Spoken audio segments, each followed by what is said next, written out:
Hi friends, welcome to Jaya's garden. நம்ம இப்போ மெழுகு பீர்க்கன் நுரை பீர்க்கன் நம்ம வீட்டில் இருக்குது. மெழுகு பீர்க்கன் கிடையாது. அதை நம்ம நேற்று 3 பறித்தோம். இன்றைக்கி இங்கே பாருங்கள், மேலே ஒன்று கிடந்தது. இந்த சைஸில் பறித்தா டேஸ்ட் நல்லா இருக்குன்னு சொல்லிட்டு இந்த சைஸ்லேயே நான் பறிச்சிக்கிட்டேன். இப்போவும் அவங்க மேலே ஏறி பறிக்க போகிறாங்க. ஒரு சிலாம் பார்த்தா ரொம்ப பெருசான மாதிரி தெரியுது. பார்க்கலாம், முத்தலாக இருக்குதான் பிஞ்சாக இருக்குதான்னு பார்க்கலாம். ஓகே, டைம் இவ்வளோ தான் இருந்தது. அந்த டைமுக்குள்ளே பீர்க்கங்க பறிச்சாச்சு. நீ பாருங்கள், முத்திட்டுங்க.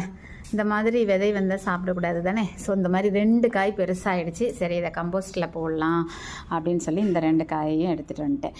அப்புறம் இங்கே பாருங்கள், ஒரு 6 காய்.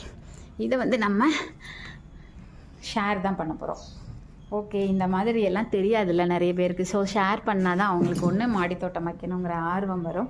இந்த மாதிரி காய்கள் மேலே ஒரு விழிப்புணர்வு வருங்கிறதுனால இன்றைக்கி நம்ம நேற்று காராமணி ஷேர் பண்ணோம். இன்றைக்கி நம்ம நுரை பீர்க்கனை ஷேர் பண்ண போகிறோம். ஓகே, இன்றைக்கி கிட்டத்தட்ட 8 காய் அறுவடை பண்ணியிருக்கோம். நேற்று ஒரு 3 காய் அறுவடை பண்ணோம். 3 காயும் நம்ம இன்றைக்கி கிரேவி வச்சாச்சு. அந்த கிரேவி ரெசிப்பியும் போட்டிருக்கேன். பார்த்துட்டு கமெண்ட் பாக்ஸில் சொல்லுங்கள். பிடிச்சிருந்தா லைக் பண்ணுங்கள், ஷேர் பண்ணுங்கள், கமெண்ட் பண்ணுங்கள். மறக்காமல் சப்ஸ்கிரைப் பண்ணி சப்போர்ட் பண்ணுங்கள்.